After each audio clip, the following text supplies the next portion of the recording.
चलें जी, अभी हम स्टार्ट करते हैं जो हमें कुछ क्वेश्चंस हैं at page number 48। Page number 48, choose the correct answers. हमने ठीक वाले आंसर्स को करेक्ट करना है और उनको सर्कल करना है।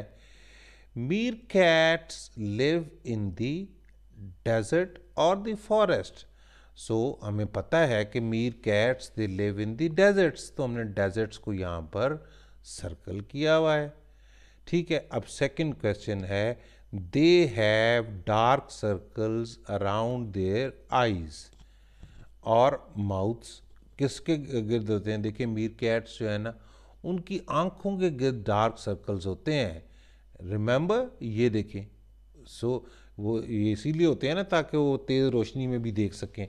सो they have dark circles around their eyes. ये हमने पहले भी की हुई है, पर दोबारा भी कर लेते हैं, बड़ा मज़ा आ रहा है इसे करने में। They dash with other meerkats, they don't live and live. नहीं, हमने तो पढ़ा भी meerkats they live in the group, so they like to live with other meerkats. They हम कहेंगे they live, they live with other meerkats. ये fill in the blanks में यहाँ पर हम लिखेंगे they live with other meerkats. ठीक है। They make their homes dash the in dash the sand.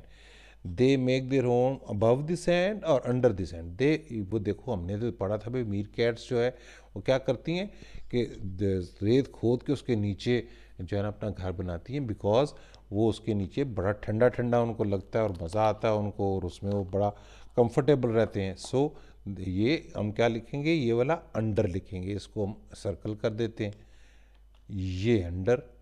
फिर आ जाता है, they do this because it is nice and cold होता है और हॉट होता है। कौन सा होता है?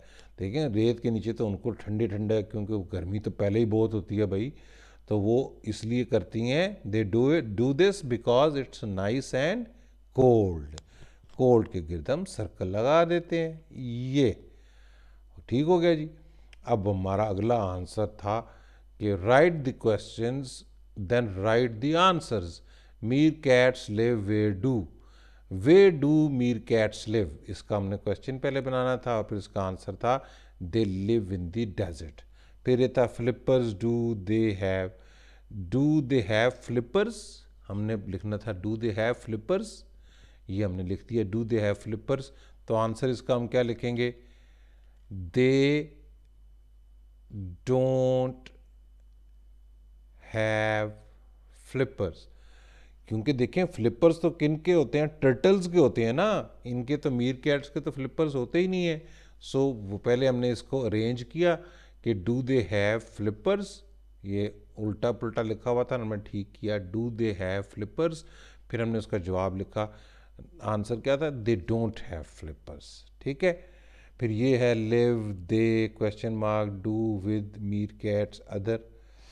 तो हमने ये इसका क्या है कि देखिए, मीर कैट्स जो है दूसरी मीर कैट्स के साथ मिलकर रहती हैं ना, तो हम कहेंगे कि do meerkats live with others, या हम कहेंगे do they live with other Mir cats, do they live with other meerkats. ये क्वेश्चन बनता है। सो हमें लिखते हैं do they live with other meerkats। इसका आंसर क्या है? इसका आंसर है yes, they live with other meerkats। Good. अगर आपने भी पहले पता चल गया था आपको, तो ये तो बहुत ही अच्छी बात है। एक हम और कर ले, एक और कर लेते हैं, शाबाश। चलें, ओके जी। नेक्स्ट क्वेश्चन आ गया पेज नंबर 50 पे कि work with a friend ask and answer questions about green turtles. अभी हमने पहले तो पढ़ लिया ना हमने मीर कैट्स के बारे में, अभी हम ग्रीन टर्टल्स के बारे में पढ़ रहे हैं। ठीक है, क्या पढ़ते हैं? चलें देखते हैं कि विच एनिमल्स आर दीज, आप एक फ्रेंड पूछेगा, दूसरा का जवाब देगा they are green turtles, they are green turtles. फिर क्वेश्चन है where do they live, where do they live, तो इसका जवाब क्या है? शाबाश, क्या जवाब है इसका?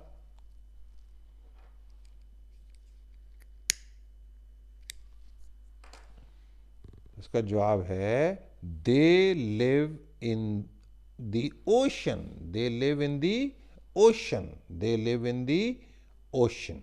ठीक है जी। Where do they lay their eggs, वो अपने अंडे कहाँ पर देते हैं भाई? आपको याद है समुद्र के अंदर तो नहीं देते, तो कहाँ पर देते हैं? बीच पे देते हैं। तो इसका आंसर क्या होगा? आंसर होगा they lay their eggs on the beach. ठीक हो गया, they lay their eggs on the beach. Where do they lay their eggs? They lay their eggs on the beach, BEACH, beach. ठीक है। अब ये 51 पे क्या है? Look and read, right yes और नो। अभी आपने देखना है और पढ़ना है, फिर आपने जो जवाब आपको जो समझ आएगा यस या नो आपने जवाब देना है। ये भी टर्टल्स के बारे में। It is difficult for green turtles to move on the beach. Yes, क्योंकि इनके पाँव नहीं होते ना, इन बेचारों के फ्लिपर्स होते हैं, उन फ्लिपर्स की मदद से बड़ी मुश्किल से ये मूव कर सकते हैं, रगड़ रगड़ के बेचारे घिसट घिसट के चलते हैं। ठीक है, सो इसका आंसर तो है yes. Their flippers work well on the beach. क्या ख्याल है? उनके फ्लिपर्स जो होते हैं क्या बीच पे अच्छी तरीके से उनकी मदद कर सकते हैं? नहीं भाई, वो बीच पे बेचारे पाँव नहीं ना होते उनके, तो ये फ्लिपर्स जो होते हैं इनसे तो रगड़ रगड़ के चलते हैं। सो हाँ, इसका जवाब तो ठीक नहीं हो सकता, इसका जवाब तो नो होगा ना भाई। ठीक है, their flippers don't work well on the beach, so इसका आंसर इज नो। ठीक हो गया जी। They don't get hot in the sun. ओहो, ये भी गलत लग रहा है भाई, क्योंकि उनको तो बहुत गर्मी लगती है ना भाई, तो वो they don't get hot in the sun, ये भी इसका आंसर नो होगा। ठीक है जी, नो हमने यहाँ पर भी लिख दिया। दे can't live well in the ocean, नहीं ये तो बहुत गलत है। ओशन में तो बड़ा मज़े से वो ऐसे तैरते फिर रहे हैं, देखिए नहीं कैसे मज़े से तैर रहे हैं ओशन में। हाँ, they can live well in the, ये लिखा हुआ दे कैन नॉट, कांट का मतलब होता है कैन नॉट।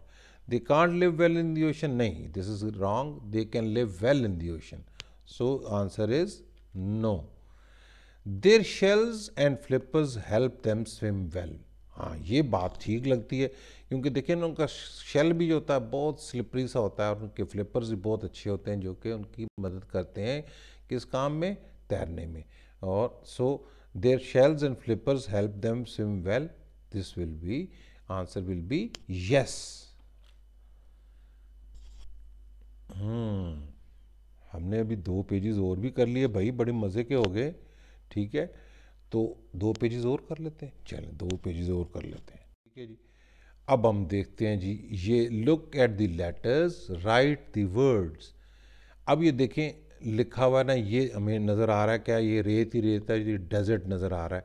तो जो ये लफ्ज़ आगे पीछे किए हुए थे ना, तो ये हमने इससे बना लिया DESERT। देख के आपने अभी लफ्ज़ों को पहचानना शुरू करना है। ये डेजर्ट नज़र आ रहा है, तो ये लहजा आपको डेजर्ट की स्पेलिंग याद होनी चाहिए, DESERT, डेजर्ट। इसमें देखें यही वाले DESERT डेजर्ट है ना, तो ये डेजर्ट है।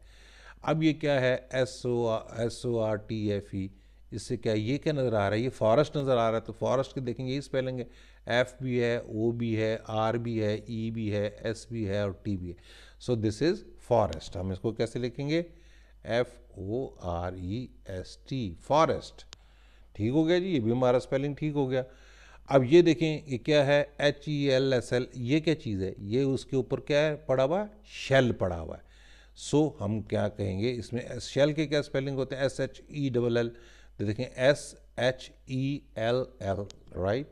सो हम यहाँ पर what will be right? Shell, SHELL। So this को अरेंज करके हमने ठीक करके लिख दिया, शेल। ठीक हो गया। अब ये देखें ये क्या है? इसकी नज़र आ रहे हैं हमें मोटे मोटे बाल, इन मोटे बालों को क्या कहते हैं?